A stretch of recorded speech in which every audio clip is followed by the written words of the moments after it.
Mr. Speaker, the President of the United States.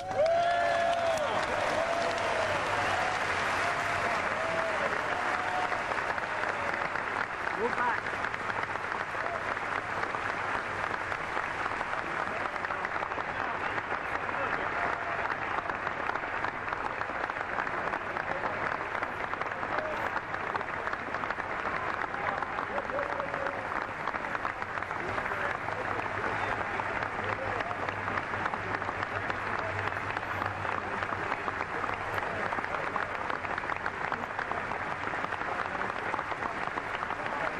Back it up, guys. Back it up.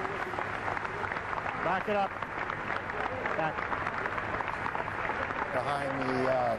Behind the president are the leaders of the two parties in the House, Nancy Pelosi, the Democratic leader, and Tom DeLay, the Republican leader. Again, this is all part of the tradition that is almost, not quite, but almost as old as the country itself. It's a ritual, Aaron and Lou, because, you know, no matter what kind of trouble the president is in, no matter what he's been through, and we can all think back a few years to a time when a certain president was in a heap of trouble that January. Walking into that building just days after. It was just days after the Monica Lewinsky. And people still stand, they applaud, they show the president respect, because we know, after all, this is the man, George W. Bush, but he also represents the United States government, and everyone is going to show him respect. And there's a lot of affection in that room for him as well. Judy, Aaron, I wonder if you see what I see. I see a president that is far more serious and set, with his jaw and his eye clearly focused ahead. I do not see the normal warmth that I think we've become used to. It's not the backslapping, No. Congenial, and none of that is critical. There are serious times and there are serious tasks at hand, and the president's mood seems to reflect that. He'll hand a copy of the speech back to the Speaker of the House, Denny Hassert of Illinois. The Vice President, as the President of the Senate, gets a copy, and then he will be introduced again. You know, there's also none of the sort of tentativeness or slight uncertainty about him that we perhaps saw the first time he walked into that chamber. This is a man who has gained confidence. He's been through thick and thin, if you will, and he's matured. And I think you see that when you look at him. Well, that's the speech he gave to a joint session of Congress in the week or so, 10 days after September 11th, seemed to me, at least, changed his sense of confidence in himself and changed the country's view of him. Members of Congress, I have the high privilege and the distinct honor of presenting to you the President of the United States.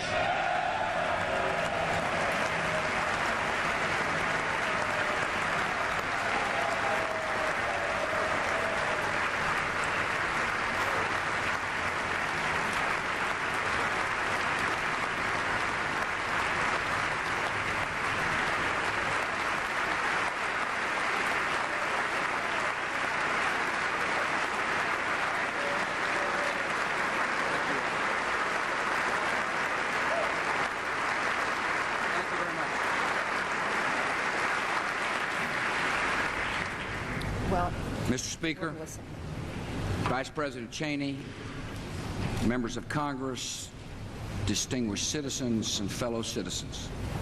Every year, by law and by custom, we meet here to consider the state of the Union.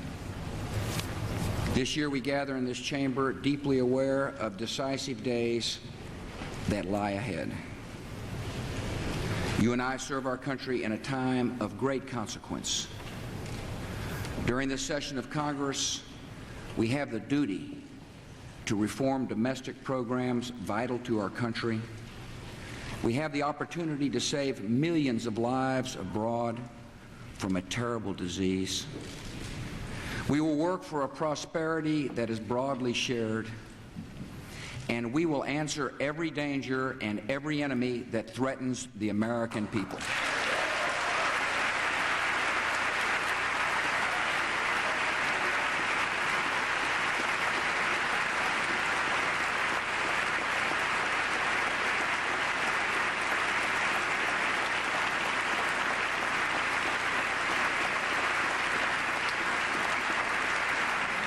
In all these days of promise and days of reckoning, we can be confident. In a whirlwind of change and hope and peril, our faith is sure, our resolve is firm, and our union is strong.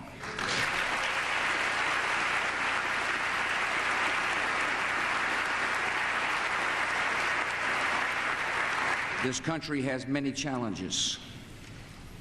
We will not deny, we will not ignore, we will not pass along our problems to other Congresses, to other presidents, and other generations.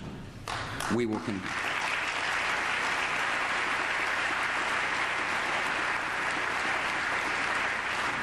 confront them with focus and clarity and courage. During the last 2 years, we have seen what can be accomplished when we work together. To lift the standards of our public schools, we achieved historic education reform, which must now be carried out in every school and in every classroom so that every child in America can read and learn and succeed in life.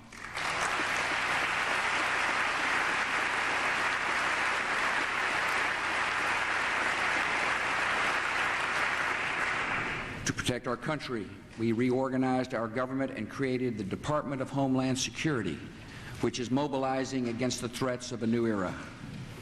To bring our economy out of recession, we delivered the largest tax relief in a generation.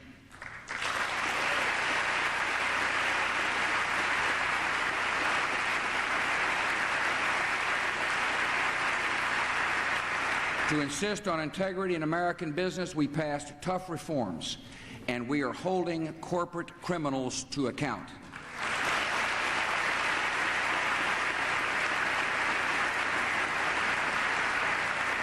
Some might call this a good record. I call it a good start. Tonight I ask the House and the Senate to join me in the next bold steps to serve our fellow citizens. Our first goal is clear. We must have an economy that grows fast enough to employ every man and woman who seeks a job.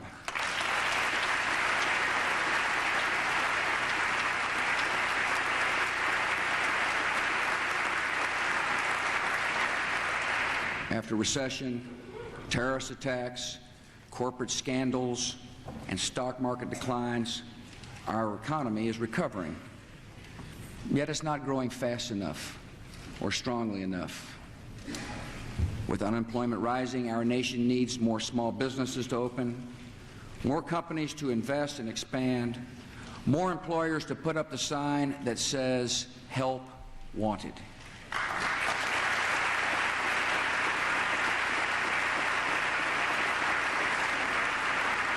Jobs are created when the economy grows. The economy grows when Americans have more money to spend and invest, and the best and fairest way to make sure Americans have that money is not to tax it away in the first place.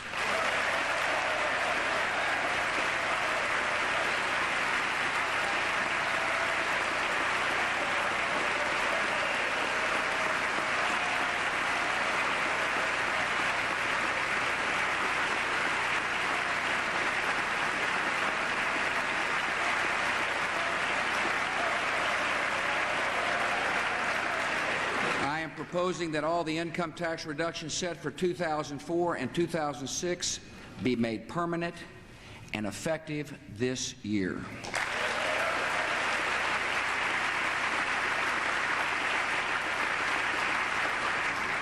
And under my plan, as soon as I've signed the bill, this extra money will start showing up in workers' paychecks. Instead of gradually reducing the marriage penalty, we should do it now.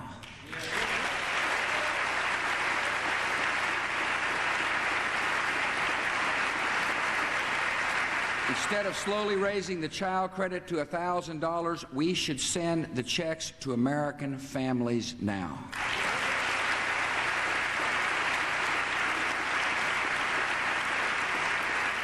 This tax relief is for everyone who pays income taxes, and it will help our economy immediately. 92 million Americans will keep this year an average of almost $1,100 more of their own money. A family of four with an income of $40,000 would see their federal income taxes fall from $1,178 to $45 per year.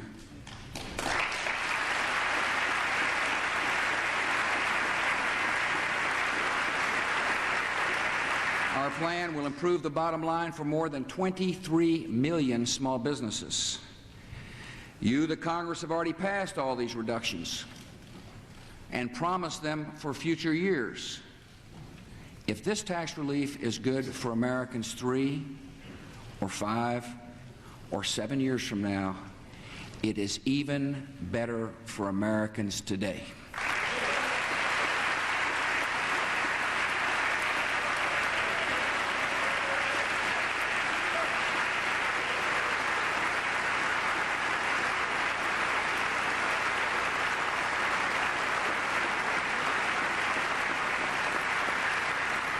We should also strengthen the economy by treating investors equally in our tax laws. It's fair to tax a company's profits. It is not fair to again tax the shareholder on the same profits.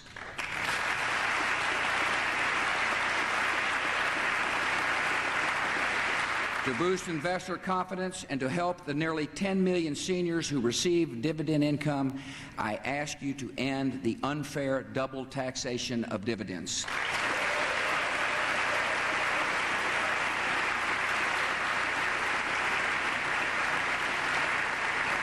Lower taxes and greater investment will help this economy expand.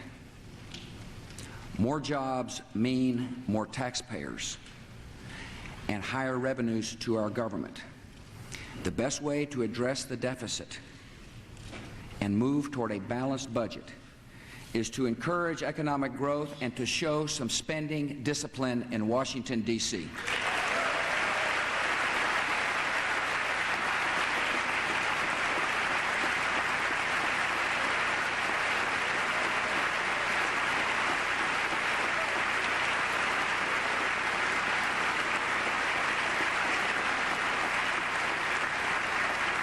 We must work together to fund only our most important priorities. I will send you a budget that increases discretionary spending by 4% next year, about as much as the average family's income is expected to grow. And that is a good benchmark for us. Federal spending should not rise any faster than the paychecks of American families.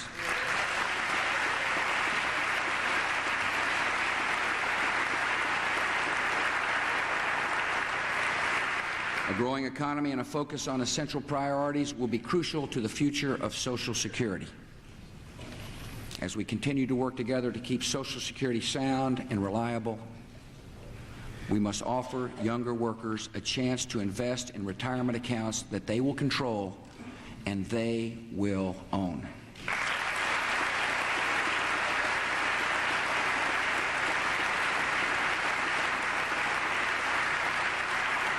Our second goal is high-quality, affordable health for all Americans.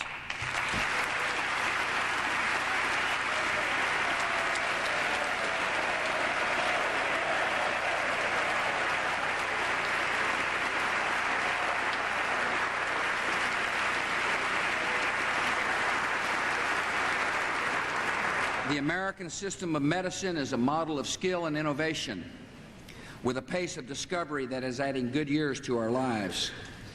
Yet for many people, medical care costs too much, and many have no health coverage at all. These problems will not be solved with a nationalized health care system that dictates coverage and rations care.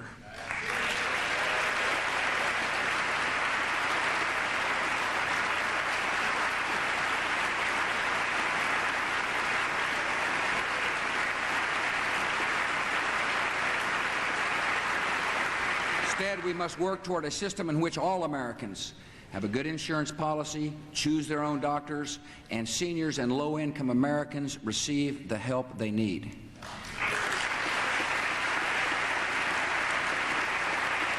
Instead of bureaucrats and trial lawyers and HMOs. We must put doctors and nurses and patients back in charge of American medicine.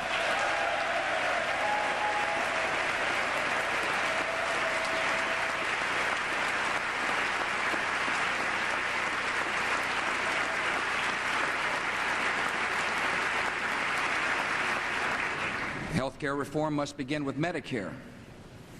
Medicare is a binding commitment of a caring society.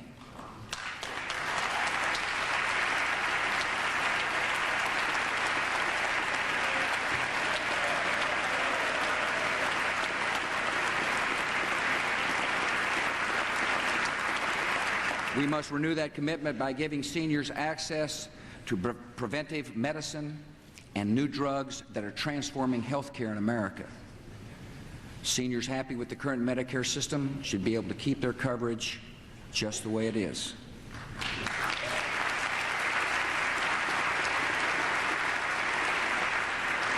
And just like you, the members of Congress and your staffs and other federal employees, all seniors should have the choice of a health care plan that provides prescription drugs.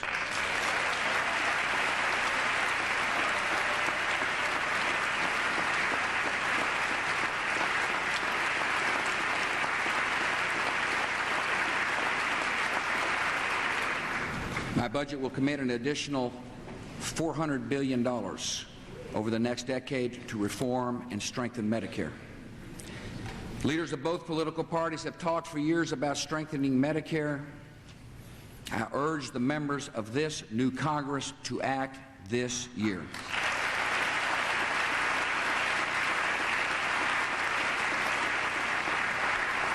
To improve our health care system, we must address one of the prime causes of higher cost: the constant threat that physicians and hospitals will be unfairly sued.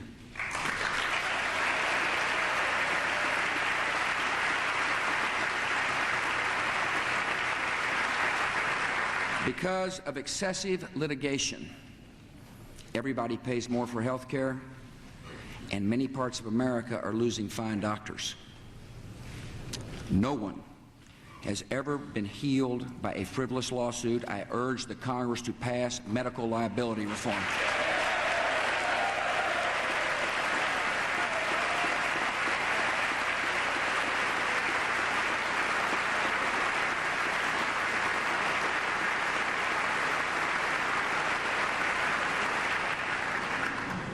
Our third goal is to promote energy independence for our country while dramatically improving the environment. I have sent you a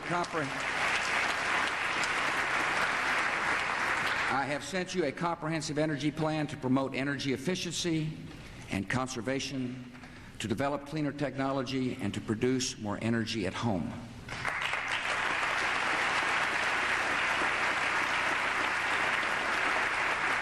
I have sent you Clear Skies legislation that mandates a 70% cut in air pollution from power plants over the next 15 years.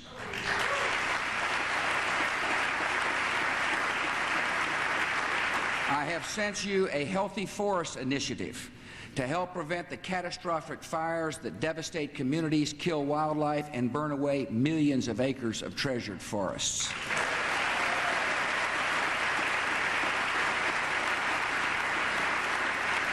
I urge you to pass these measures for the good of both our environment and our economy.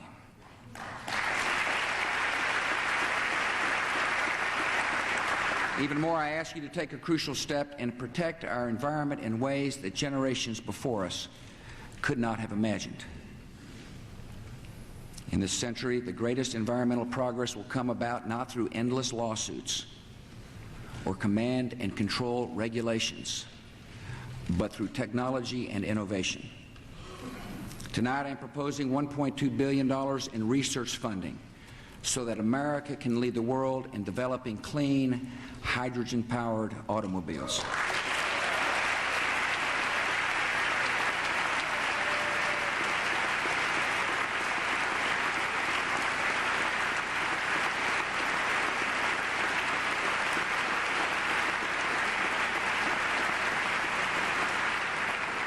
A A simple chemical reaction between hydrogen and oxygen generates energy which can be used to power a car, producing only water, not exhaust fumes. With a new national commitment, our scientists and engineers will overcome obstacles to taking these cars from laboratory to showroom, so that the first car driven by a child born today could be powered by hydrogen and pollution-free.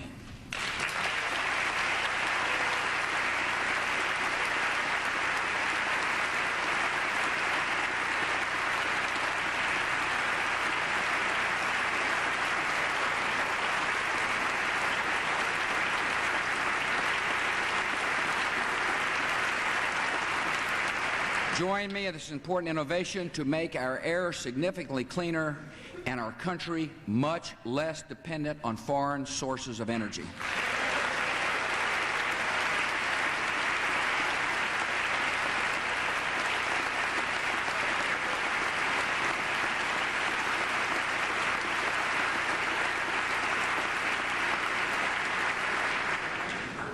Our fourth goal is to apply the compassion of America to the deepest problems of America. For so many in our country, the homeless and the fatherless, the addicted, the need is great. Yet there's power, wonder-working power, in the goodness and idealism and faith of the American people. Americans are doing the work of compassion every day, visiting prisoners, providing shelter for battered women, bringing companionship to lonely seniors. These good works deserve our praise, they deserve our personal support, and when appropriate, they deserve the assistance of the federal government.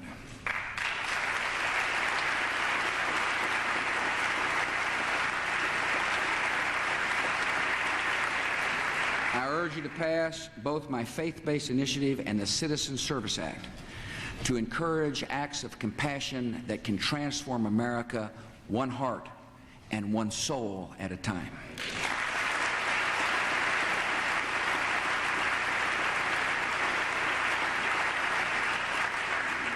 Last year, I called on my fellow citizens to participate in the USA Freedom Corps, which is enlisting tens of thousands of new volunteers across America. Tonight, I ask Congress and the American people to focus the spirit of service and the resources of government on the needs of some of our most vulnerable citizens. Boys and girls trying to grow up without guidance and attention, and children who have to go through a prison gate to be hugged by their mom or dad. I propose a $450 million initiative to bring mentors to more than 1 million disadvantaged junior high students and children of prisoners. Government will support the training and recruiting of mentors. Yet it is the men and women of America who will fill the need. One mentor, one person, can change a life forever, and I urge you to be that one person.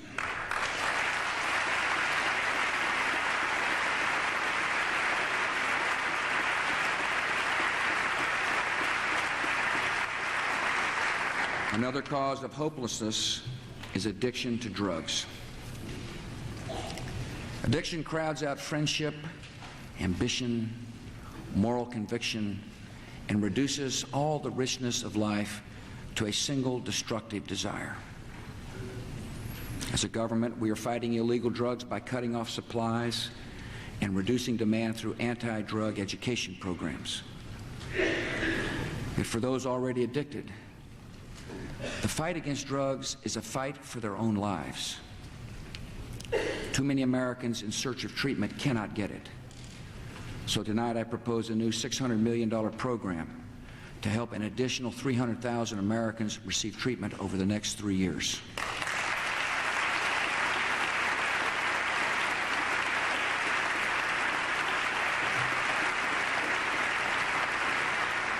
Our nation is blessed with recovery programs that do amazing work. One of them is found at the Healing Place Church in Baton Rouge, Louisiana. A man in the program said, "God does miracles in people's lives, and you never think it could be you." Tonight, let us bring to all Americans who struggle with drug addiction this message of hope. The miracle of recovery is possible, and it could be you.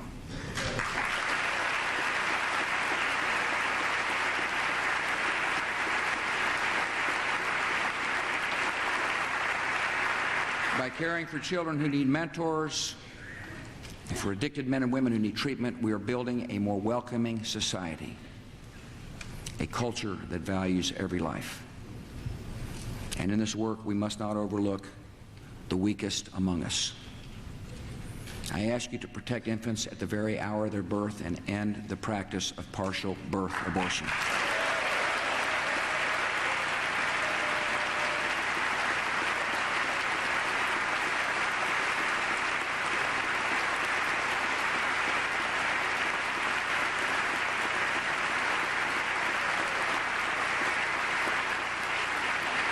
And because no human life should be started or ended as the object of an experiment, I ask you to set a high standard for humanity and pass a law against all human cloning.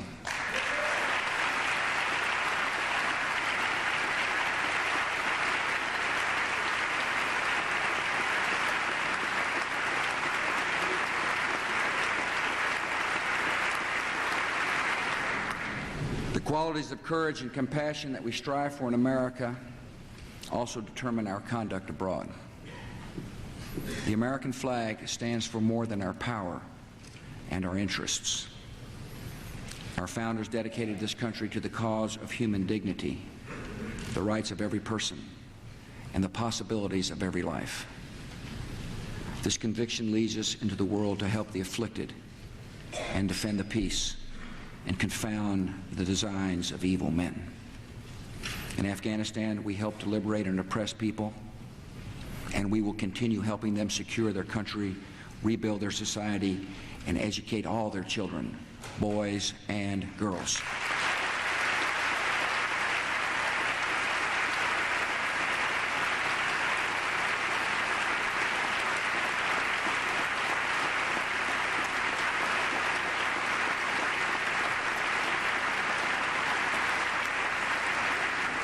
In the Middle East, we will continue to seek peace between a secure Israel and a democratic Palestine.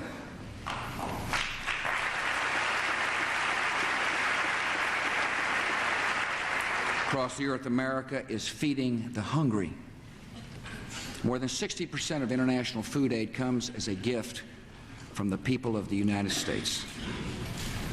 As our nation moves troops and builds alliances to make our world safer, we must also remember our calling as a blessed country is to make the world better. Today, on the continent of Africa, nearly 30 million people have the AIDS virus, including 3 million children under the age 15. There are whole countries in Africa where more than 1/3 of the adult population carries the infection. More than 4 million require immediate drug treatment. Yet across that continent, only 50,000 AIDS victims, only 50,000, are receiving the medicine they need. Because the AIDS diagnosis is considered a death sentence, many do not seek treatment. Almost all who do are turned away. A doctor in rural South Africa describes his frustration. He says, "We have no medicines. Many hospitals tell people, you've got AIDS. We can't help you. Go home and die."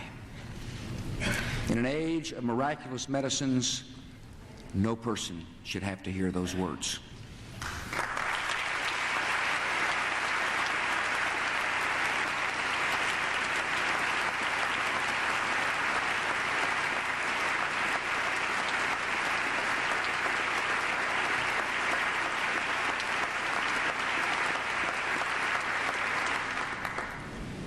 AIDS can be prevented. Antiretroviral drugs can extend life for many years. And the cost of those drugs has dropped from $12,000 a year to under $300 a year, which places a tremendous possibility within our grasp. Ladies and gentlemen, Seldom has history offered a greater opportunity to do so much for so many. We have confronted and will continue to confront HIV/AIDS in our own country. And to meet a severe and urgent crisis abroad, tonight I propose the emergency plan for AIDS relief, a work of mercy beyond all current international efforts to help the people of Africa. This comprehensive plan will prevent 7 million new AIDS infections, treat at least 2 million people with life-extending drugs, and provide humane care for millions of people suffering from AIDS and for children orphaned by AIDS.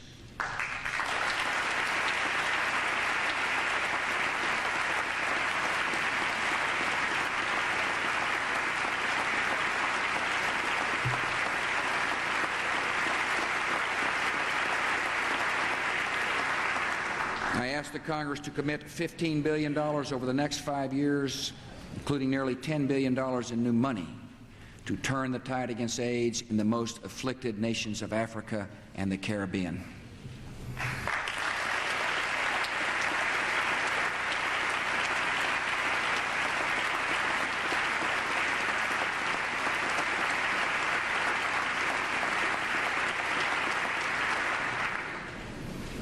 This nation can lead the world in sparing innocent people from a plague of nature. And this nation is leading the world in confronting and defeating the man-made evil of international terrorism.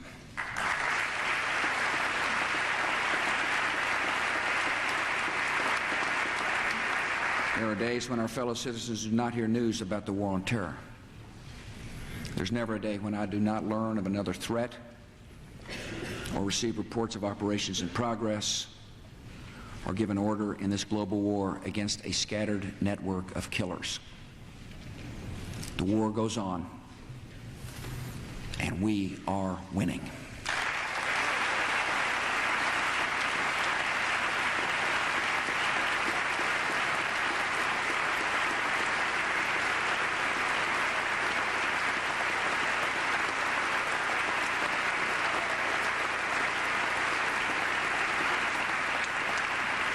To date, we have arrested or otherwise dealt with many key commanders of al-Qaeda. They include a man who directed logistics and funding for the September the 11th attacks, the chief of al-Qaeda operations in the Persian Gulf who planned the bombings of our embassies in East Africa and the USS Cole, an al-Qaeda operations chief from Southeast Asia, former director of al-Qaeda's training camps in Afghanistan, key al-Qaeda operative in Europe, major al-Qaeda leader in Yemen. All told, more than 3,000 suspected terrorists have been arrested in many countries. Many others have met a different fate. Let's put it this way: they're no longer a problem to the United States and our friends and allies.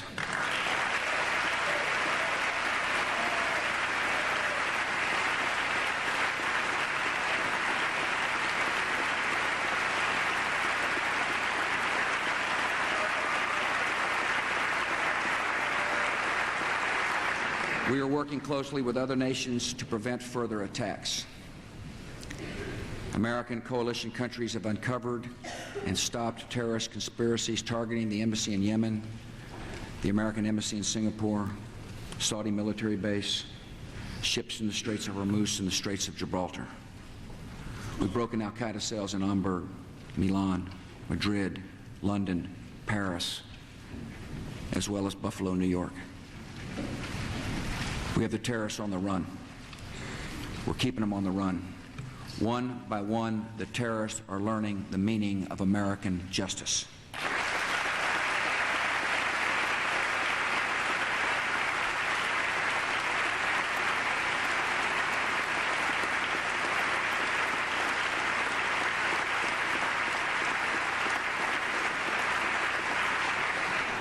As we fight this war, we will remember where it began, here in our own country.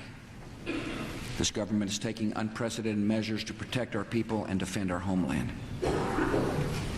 We've intensified security at the borders and ports of entry, posted more than 50,000 newly trained federal screeners in airports, begun inoculating troops and first responders against smallpox, and are deploying the nation's first early warning network of sensors to detect biological attack. And this year, for the first time, we are beginning to field a defense to protect this nation against ballistic missiles.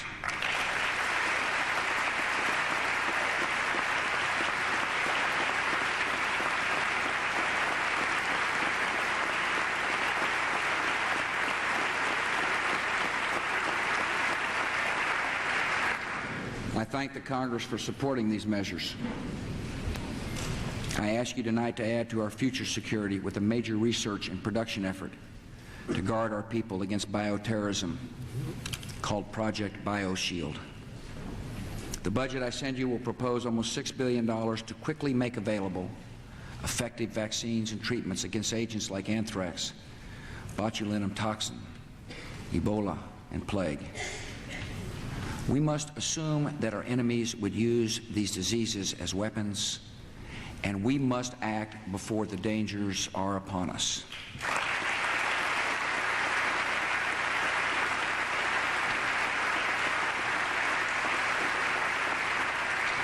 Since September the 11th, our intelligence and law enforcement agencies have worked more closely than ever to track and disrupt the terrorists. The FBI is improving its ability to analyze intelligence and is transforming itself to meet new threats. Tonight, I am instructing the leaders of the FBI, the CIA, the Homeland Security, and the Department of Defense to develop a terrorist threat integration center to merge and analyze all threat information in a single location. Our government must have the very best information possible, and we will use it to make sure the right people are in the right places to protect all our citizens.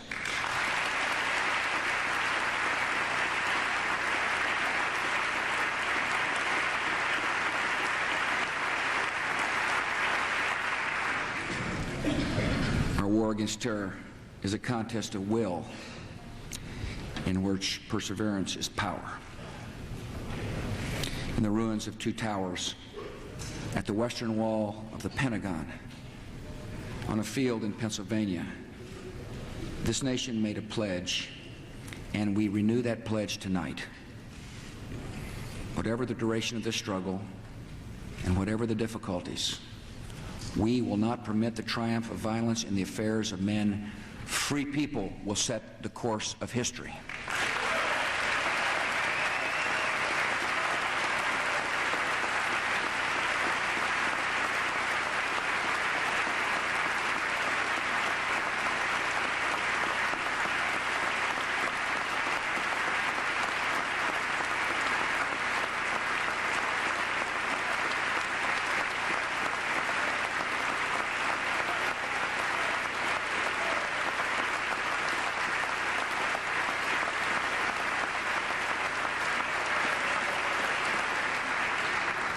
Today, the gravest danger in the war on terror, the gravest danger facing America and the world, is outlaw regimes that seek and possess nuclear, chemical, and biological weapons. These regimes could use such weapons for blackmail, terror, and mass murder. They could also give or sell those weapons to terrorist allies who would use them without the least hesitation. This threat is new. America's duty is familiar. Throughout the 20th century, small groups of men seized control of great nations, built armies and arsenals, and set out to dominate the weak and intimidate the world. In each case, their ambitions of cruelty and murder had no limit. In each case, the ambitions of Hitlerism, militarism, and communism were defeated by the will of free peoples, by the strength of great alliances, and by the might of the United States of America.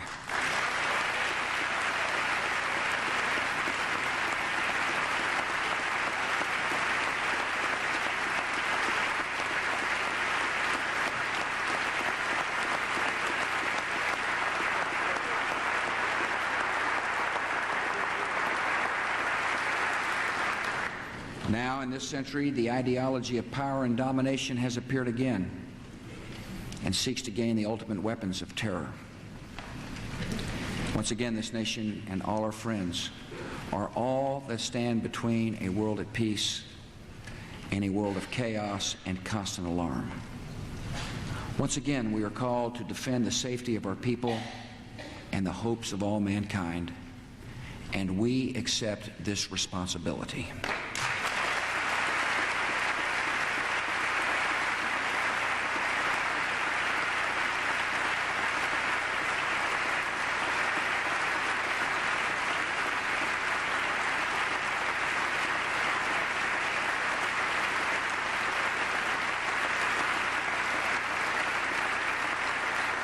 America is making a broad and determined effort to confront these dangers.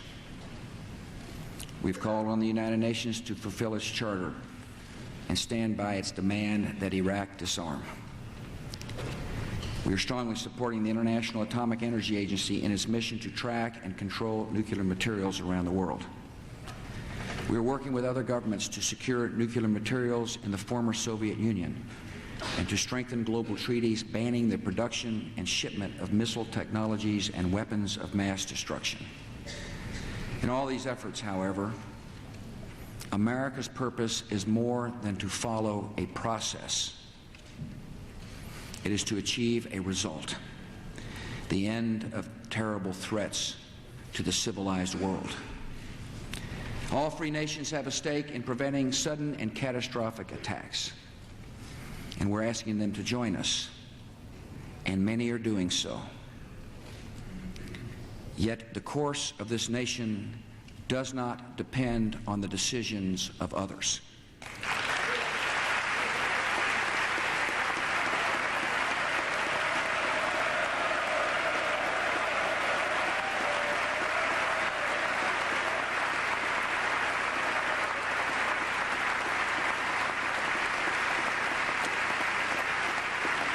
Whatever action is required, whenever action is necessary, I will defend the freedom and security of the American people.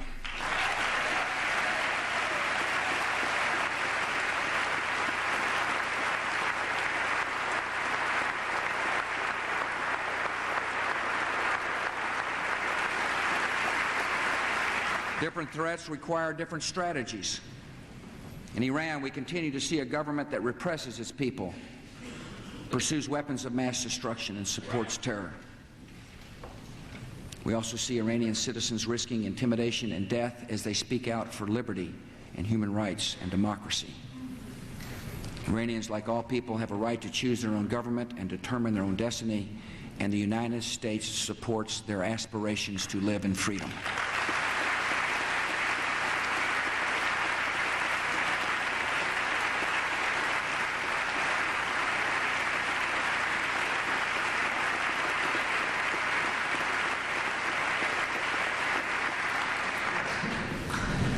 On the Korean Peninsula, an oppressive regime rules of people living in fear and starvation. Throughout the 1990s, the United States relied on a negotiated framework to keep North Korea from gaining nuclear weapons.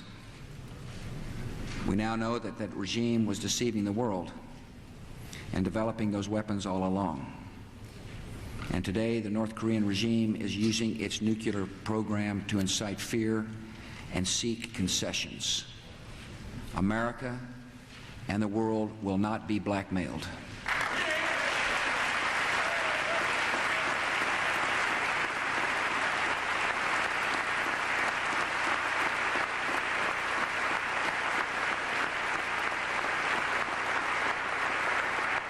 America is working with the countries of the region, South Korea, Japan, China, and Russia, to find a peaceful solution and to show the North Korean government that nuclear weapons will bring only isolation, economic stagnation, and continued hardship.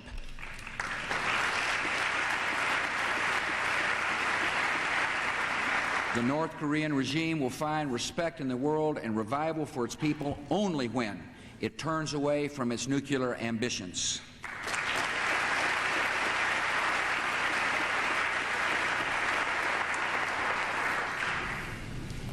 Our nation and the world must learn the lessons of the Korean Peninsula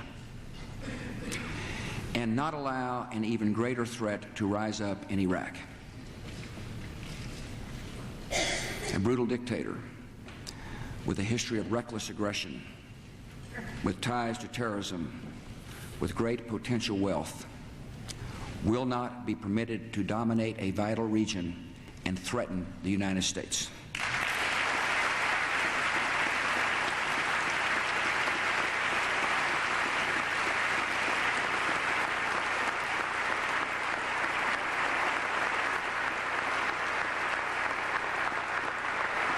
12 years ago, Saddam Hussein faced the prospect of being the last casualty in a war he had started and lost. To spare himself, he agreed to disarm of all weapons of mass destruction. For the next 12 years, he systematically violated that agreement. He pursued chemical, biological, and nuclear weapons even while inspectors were in his country. Nothing to date has restrained him from his pursuit of these weapons. Not economic sanctions, not isolation from the civilized world, not even cruise missile strikes on his military facilities. Almost 3 months ago, the United Nations Security Council gave Saddam Hussein his final chance to disarm. He has shown instead utter contempt for the United Nations and for the opinion of the world. The 108 UN inspectors were not sent to conduct a scavenger hunt for hidden materials across a country the size of California. The job of the inspectors is to verify that Iraq's regime is disarming. It is up to Iraq to show exactly where it is hiding its banned weapons, lay those weapons out for the world to see, and destroy them as directed. Nothing like this has happened. The United Nations concluded in 1999 that Saddam Hussein had biological weapons sufficient to produce over 25,000 liters of anthrax, enough doses to kill several million people. He hasn't accounted for that material. He has given no evidence that he has destroyed it. The United Nations concluded that Saddam Hussein had material sufficient to produce more than 38,000 liters of botulinum toxin, enough to subject millions of people to death by respiratory failure. He hadn't accounted for that material. He's given no evidence that he has destroyed it. Our intelligence officials estimate that Saddam Hussein had the materials to produce as much as 500 tons of sarin, mustard, and VX nerve agent. In such quantities, these chemical agents could also kill untold thousands. He's not accounted for these materials. He has given no evidence that he has destroyed them. U.S. intelligence indicates that Saddam Hussein had upwards of 30,000 munitions capable of delivering chemical agents. Inspectors recently turned up 16 of them, despite Iraq's recent declaration denying their existence. Saddam Hussein has not accounted for the remaining 29,984 of these prohibited munitions. He has given no evidence that he has destroyed them. From 3 Iraqi defectors, we know that Iraq in the late 1990s had several mobile biological weapons labs. These are designed to produce germ warfare agents and can be moved from place to a place to evade inspectors. Saddam Hussein has not disclosed these facilities. He's given no evidence that he has destroyed them. The International Atomic Energy Agency confirmed in the 1990s that Saddam Hussein had an advanced nuclear weapons development program, had a design for a nuclear weapon, and was working on 5 different methods of enriching uranium for a bomb. The British government has learned that Saddam Hussein recently sought significant quantities of uranium from Africa. Our intelligence sources tell us that he has attempted to purchase high-strength aluminum tubes suitable for nuclear weapons production. Saddam Hussein has not credibly explained these activities. He clearly has much to hide. The dictator of Iraq is not disarming. To the contrary, he is deceiving. From intelligence sources, we know, for instance, that thousands of Iraqi security personnel are at work hiding documents and materials from the UN inspectors, sanitizing inspection sites, and monitoring the inspectors themselves. Iraqi officials accompany the inspectors in order to intimidate witnesses. Iraq is blocking U-2 surveillance flights requested by the United Nations. Iraqi intelligence officers are posing as the scientists inspectors are supposed to interview.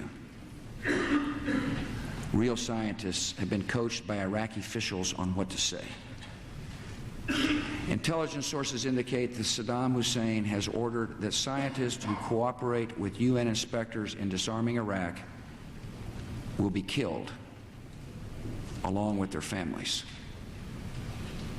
Year after year, Saddam Hussein has gone to elaborate lengths, spent enormous sums, taken great risks to build and keep weapons of mass destruction. But why? The only possible explanation, the only possible use he could have for those weapons is to dominate, intimidate, or attack. With nuclear arms or a full arsenal of chemical and biological weapons, Saddam Hussein could resume his ambitions of conquest in the Middle East and create deadly havoc in that region. And this Congress and the American people must recognize another threat. Evidence from intelligence sources, secret communications, and statements by people now in custody reveal that Saddam Hussein aids and protects terrorists, including members of Al-Qaeda. Secretly and without fingerprints, he could provide one of his hidden weapons to terrorists or help them develop their own. Before September the 11th, many in the world believed that Saddam Hussein could be contained. But chemical agents, lethal viruses, and shadowy terrorist networks are not easily contained. Imagine those 19 hijackers with other weapons and other plans, this time armed by Saddam Hussein. Take one vial, one canister, one crate, slipped into this country to bring a day of horror like none we have ever known. We will do everything in our power to make sure that that day never comes.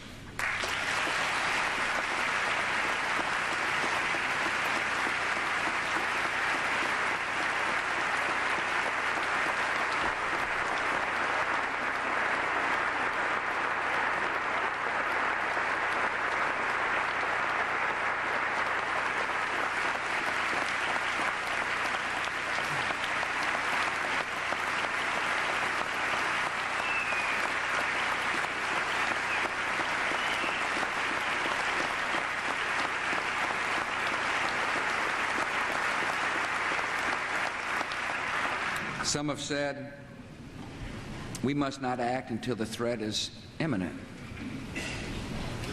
Since when have terrorists and tyrants announced their intentions, politely putting us on notice before they strike? If this threat is permitted to fully and suddenly emerge, all actions, all words, and all recriminations would come too late. Trusting in the sanity and restraint of Saddam Hussein is not a strategy, and it is not an option.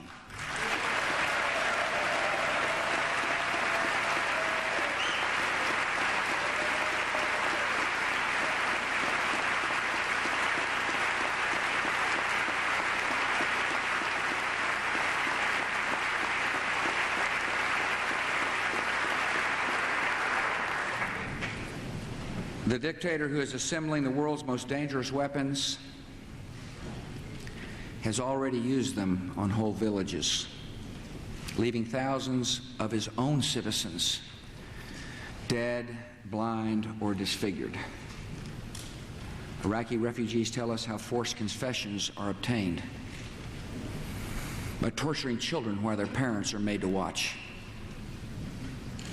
International human rights groups have cataloged other methods used in the torture chambers of Iraq: electric shock, burning with hot irons, dripping acid on the skin, mutilation with electric drills, cutting out tongues, and rape. If this is not evil, then evil has no meaning.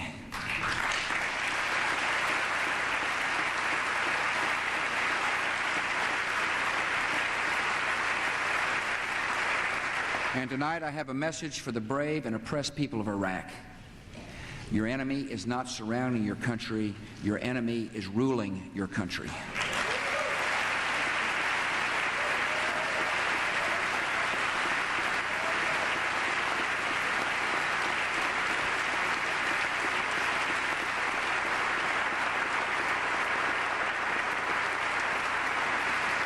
And the day he and his regime are removed from power will be the day of your liberation.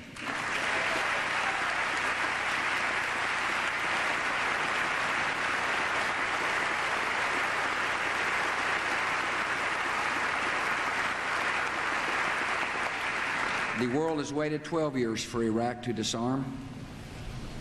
America will not accept a serious and mounting threat to our country and our friends and our allies. The United States will ask the UN Security Council to convene on February the 5th to consider the facts of Iraq's ongoing defiance of the world. Secretary of State Powell will present information and intelligence about Iraq's illegal weapons programs, its attempts to hide those weapons from inspectors, and its links to terrorist groups. We will consult, but let there be no misunderstanding. If Saddam Hussein does not fully disarm, for the safety of our people and for the peace of the world, we will lead a coalition to disarm him.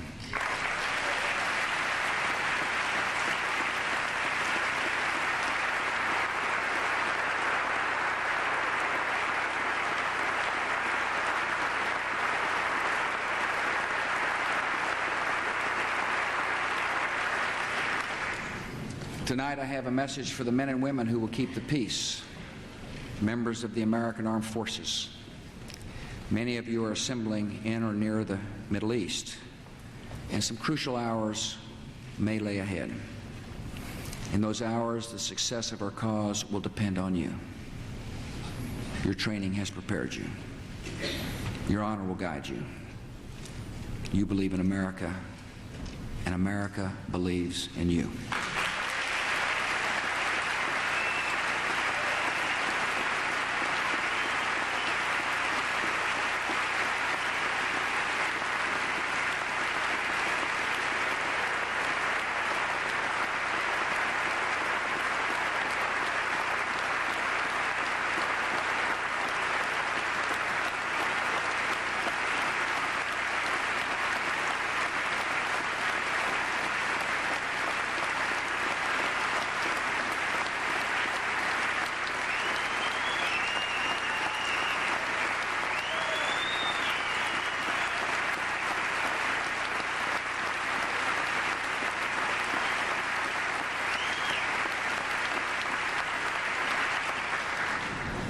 Sending Americans into battle is the most profound decision a president can make. The technologies of war have changed. The risks and suffering of war have not. For the brave Americans who bear the risk, no victory is free from sorrow. This nation fights reluctantly because we know the cost, and we dread the days of mourning that always come. We seek peace. We strive for peace. And sometimes peace must be defended. A future lived at the mercy of terrible threats is no peace at all. If war is forced upon us, we will fight in a just cause and by just means, sparing in every way we can the innocent. And if war is forced upon us, we will fight with the full force and might of the United States military, and we will prevail.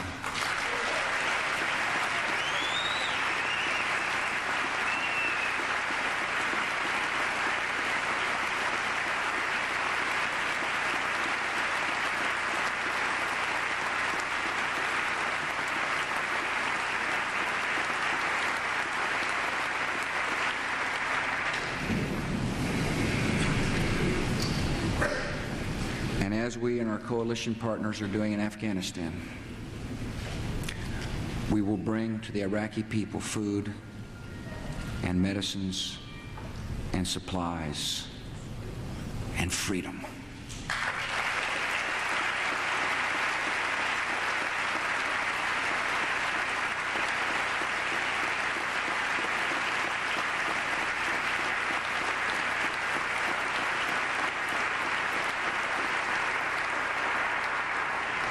Many challenges abroad and at home have arrived in a single season. In 2 years, America has gone from a sense of invulnerability to an awareness of peril, from bitter division in small matters to calm unity in great causes. And we go forward with confidence because this call of history has come to the right country. Americans are a resolute people who have risen to every test of our time. Adversity has revealed the character of our country to the world and to ourselves. America is a strong nation and honorable in the use of our strength. We exercise power without conquest, and we sacrifice for the liberty of strangers. Americans are a free people who know that freedom is the right of every person and the future of every nation. The liberty we prize is not America's gift to the world. It is God's gift to humanity.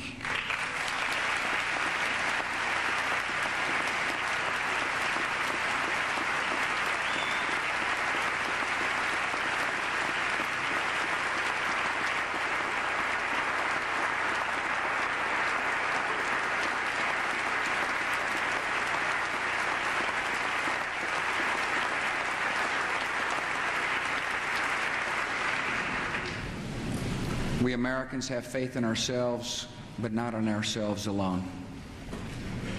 We do not claim to know all the ways of providence, yet we can trust in them, placing our confidence in the loving God behind all of life and all of history. May He guide us now, and may God continue to bless the United States of America.